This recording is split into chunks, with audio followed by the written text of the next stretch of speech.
Hi, I'm Tim. Welcome to Watchbox, and thanks for logging on. If you love this watch, email me, tmosso@thewatchbox.com. Your purchase and pricing email question line for buying this or any watch you see on any Watchbox platform. Please reach out to me directly. Email tmosso@thewatchbox.com for pricing. Today, we're discussing one of 4 green dial Panerai models launched for 2019. This is the Panerai Radiomir 1940 Ceramica Verde Militare. It is the PAM00997, and it is large, as this is the 48mm diameter Radiomir case, 16.1mm thick from lug to lug tip, 56.8mm with a 26mm spacing between the lugs. Zoom out a little bit, we'll throw it on my wrist. It is a large watch. Ceramic and sapphire and titanium, and the watch is made of all 3, are light materials, but it's hard to get past the fact that this is an enormous watch across the wrist. And you can see, both from over the top and down the barrel, that the lugs are overhanging the edge of my wrist. So I believe you should have a wrist of at least 17 centimeters circumference to wear this watch. Taking a look at the strap, you can see it's a combination of military olive green leather, black leather, and then textile across the top with a subtle contrasting military olive green stitch, and then strap minders in matching olive green. As you can see here, we have a buckle to match the case. The buckle is a PVD piece. Take note, you can see there are small marks of wear on it. Then we roll over the case. You can see here, because of the ceramic lugs, spring bars are used to attach the strap.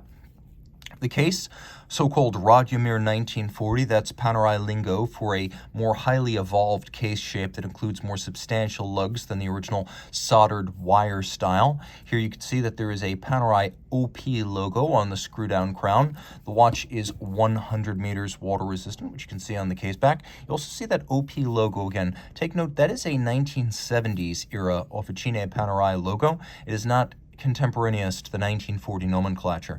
Now on the dial side, we have a dramatically cambered sapphire that creates the look of a plexiglass. So you've got that off-axis warble and distortion, just like the vintage thermoplastic, but without the scratch vulnerability.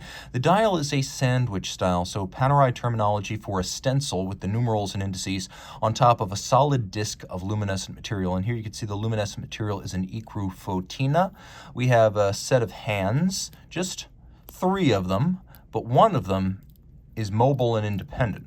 So if you are traveling, you can change your time zone without stopping the movement and without disrupting the minute hand. We'll do a quick Loom shot here because, frankly, this watch warrants it.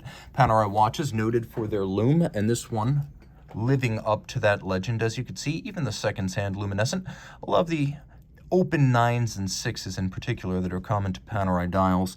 Now, turning everything over, what at first appears to be a darkened caliber P3000 is actually a smoked sapphire over a second generation caliber P3000, and you know that because it has a pocket watch-like set of finger bridges leading down to the escapement. So when you see these little separate finger train bridges, you know you're looking at the newer version of the P3000. So, titanium case back, you can see that's been blackened to match the rest.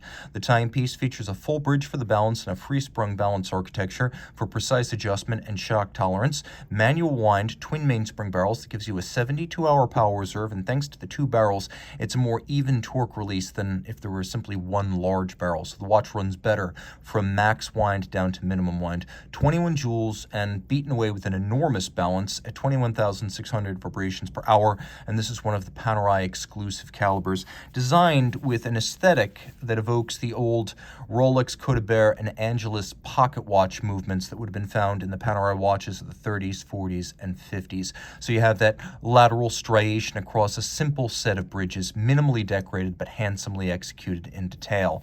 Reach out to Tim Mosso at thewatchbox.com for purchase and pricing details of this near scratch impervious black ceramic Panerai Radiomir 1940.